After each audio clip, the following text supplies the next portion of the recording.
Just recently, I saw an article that a Russian general, retired Russian general, Colonel General Leonid Ivashov, has accused Putin of using the artificial conflict as a distraction tactic. I mean, you have Russian generals coming out against Putin. I'm pretty sure I've seen this Hollywood film. I'm pretty sure it starred Gerard Butler, but unfortunately, it's not a film. It's real life, and we want to get the actual details and not just the headlines. So we've invited retired Colonel Matt Dooley back onto the program. He is co-host with Bree Dale on Intersections, which is Monday 9/8 Central on the GRN. Good morning to you, retired Colonel Matt Dooley.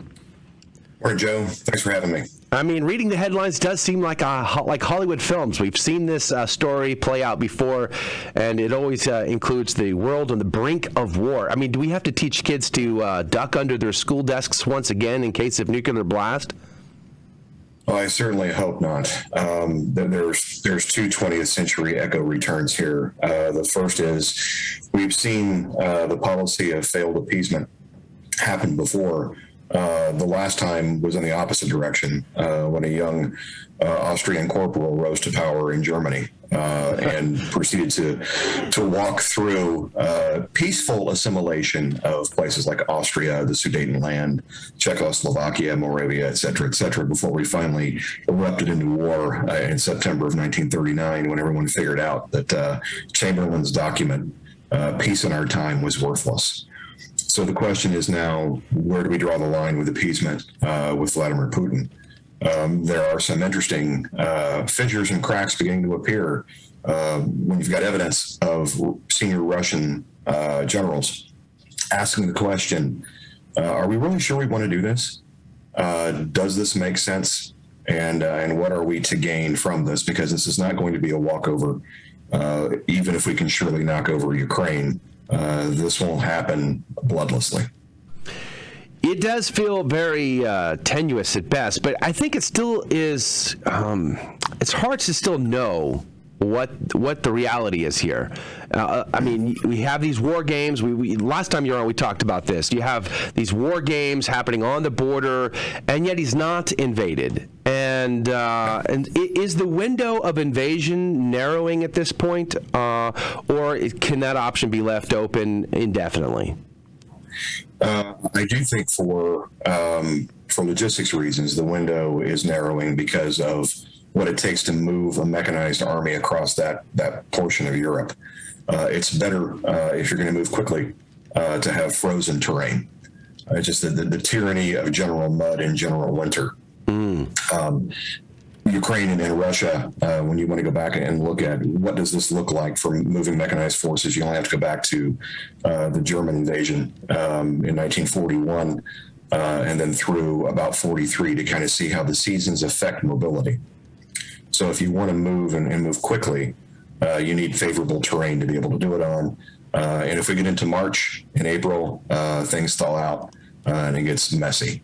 So it's harder to sustain movement and move supplies forward and keep the momentum going with a large mechanized army, particularly when you get into the swamps in Ukraine when it's warm or warmer.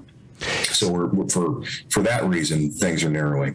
On a political front, you're also starting to see people waking up to the possibility of what this may mean. And that's on both sides of the fence here. The Ukrainians are certainly under no illusions about what this war would look like. And they're taking it seriously because, candidly, they've been really at war with Russia in the Donbass region since 2014. But NATO, who was once an organization in search of the mission, has now been reinvigorated. NATO was stood up as a defensive alliance because of Stalin and the aggression of Russia and the Soviet Union to the east. And with the collapse of the Soviet Union and the end of the Cold War, NATO had kind of casted about for about 20 years, trying to figure out what its new mission would be. Former Warsaw Pact nations in the east, like Poland and Hungary and the Baltic republics, Latvia, Lithuania, and Estonia and such, have come into NATO because they feared Russian resurgence. They remembered what it was like to live underneath the Soviet boot. And so NATO left the door open. And that's what angered Putin. but in the end, he may be proving why each of these countries left his sphere and ran into the arms of NATO to begin with. They were concerned, and by reaching out and striking out, he's reminded them of why they joined NATO in the first place. So the political window of realization of what this could be about is now beginning to narrow because folks are waking up. Now, we sent troops over there this past week. How many did we send? Do they have a specific narrowed mission? I mean, what can we infer from that? We've done a very, very direct effort to try to keep from sending troops directly into Ukraine. That would be seen as a provocation.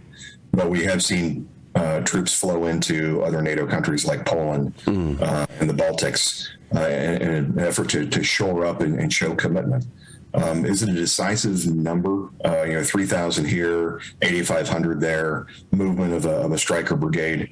Not enough to counter 130,000 Russians on the Ukrainian border, but enough to show seriousness that we are posturing defensively to provide some degree of consequence if Putin is stupid enough to do this. I mean, there are hundreds of thousands of men now on either side of this border. I mean, you don't gather a party like that and not have a dance. Yeah, we didn't get dressed up for nothing. That's certainly a concern of mine, right?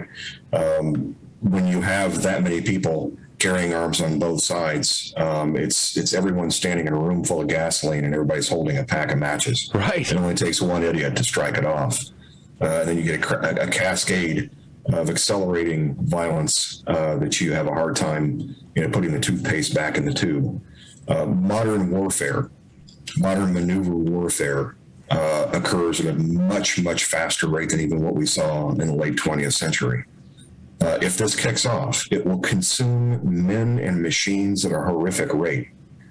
This will not go as everyone has imagined it on both sides. It'll be worse. And so the most pessimistic estimates, in my opinion, about in terms of numbers of civilian casualties and numbers of casualties and destruction on both sides, the Russian army, the Ukrainians, and anyone else we throw into the fray, will amaze us. I don't see this lasting longer than about 90 days, but that short time frame you can pack a whole lot of hell into, and that's my concern.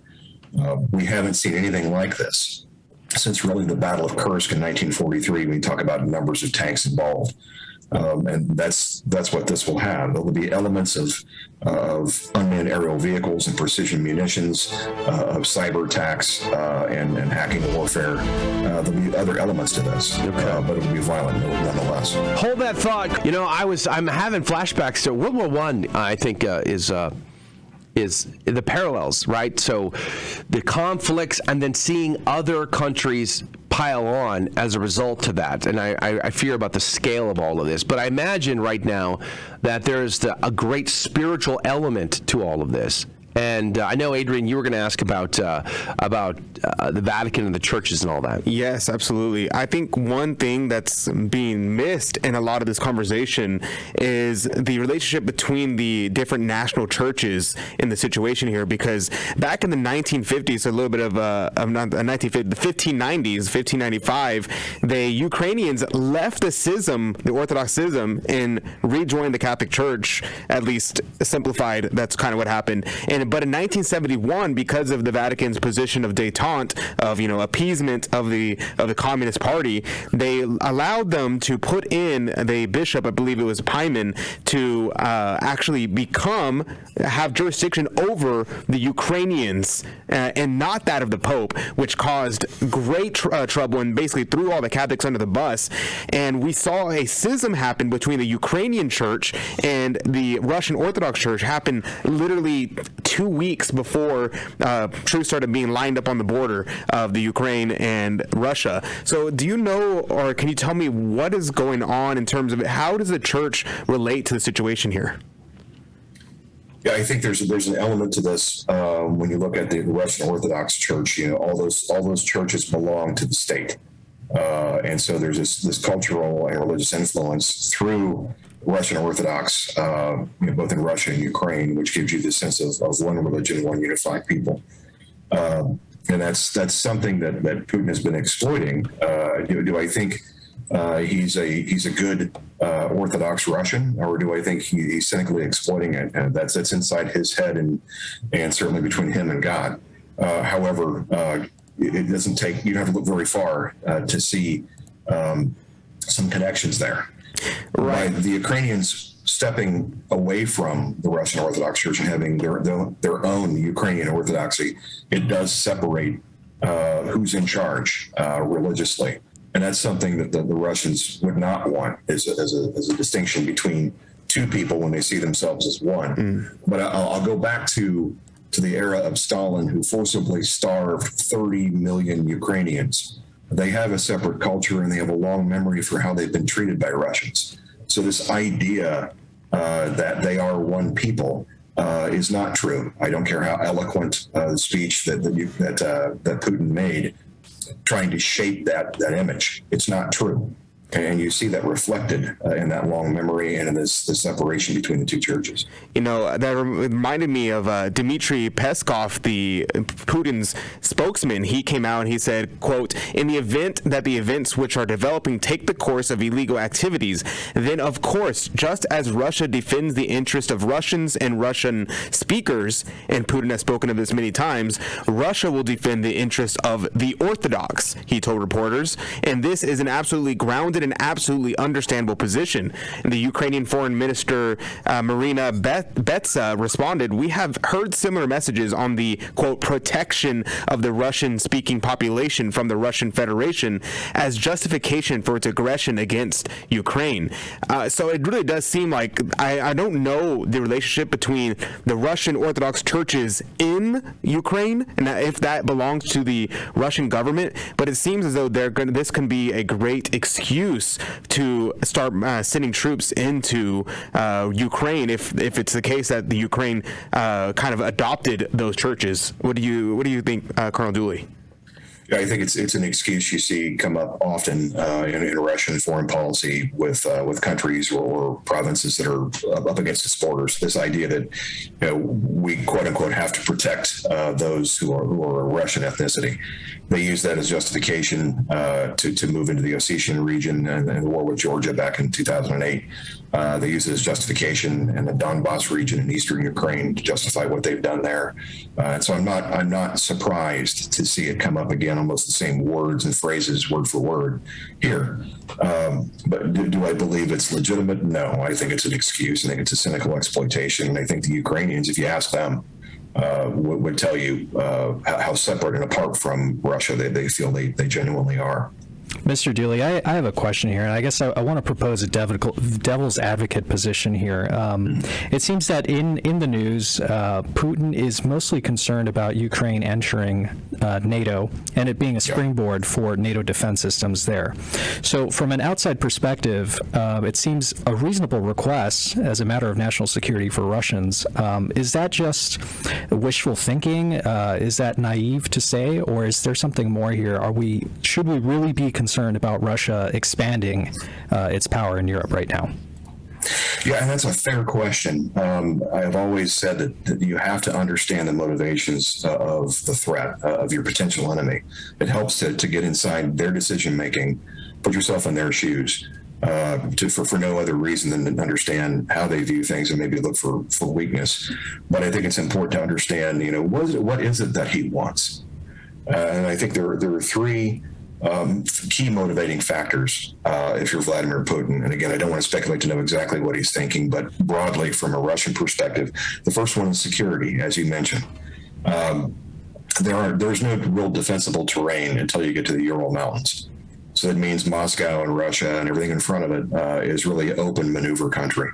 And whether you're talking about the Teutonic Knights or Napoleon's 500,000 marching on Moscow, or the Wehrmacht moving into Russia in 1941, the way that the Russians have always viewed their security to the West is to trade space for time. The only way to do that is to have control, either being on the land or having control over the satellite countries to the West. so that you can do exactly that, trade land for time so that you can get your army together and make a stand before the gates of Moscow. So that's part of it. The concern that NATO might use Ukraine as a springboard, that NATO keeps moving eastward and encroaching. But that runs up against the existence of NATO largely as a defensive alliance. Doing things aggressively for your own security, if you're a NATO country, proves why NATO needs to exist. So it's a self-fulfilling prophecy. And that's, I think, where the friction point is in the security argument. The second reason is economic. Russia does not have a very diverse economy. They sell petroleum products, natural gas, and weapons. They don't have a lot of other options. They have some natural resources, but if they can extend influence into Europe and control that economy, then they have options.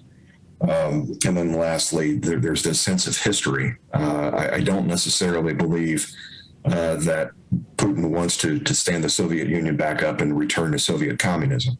But he does want to guide Russia into this concept of a greater Russia, kind of like the Tsar. The idea of reestablishing control over those former Soviet republics under a Russian kleptocracy or oligarchy, whatever, with him in charge of it. That's what he's aspiring to, because as small and uninfluential as they are right now, is something that he doesn't view as a future for Russia. The collapse of the Soviet Union was horrific to Vladimir Putin. It was horrific to him as a KGB colonel. And that drives a lot of his spirit of what appears to be a spirit of vengeance. Now, we have just about 4 minutes left in our conversation with retired Colonel Matt Dooley talking about Ukraine here. Let's talk about Ukraine specifically.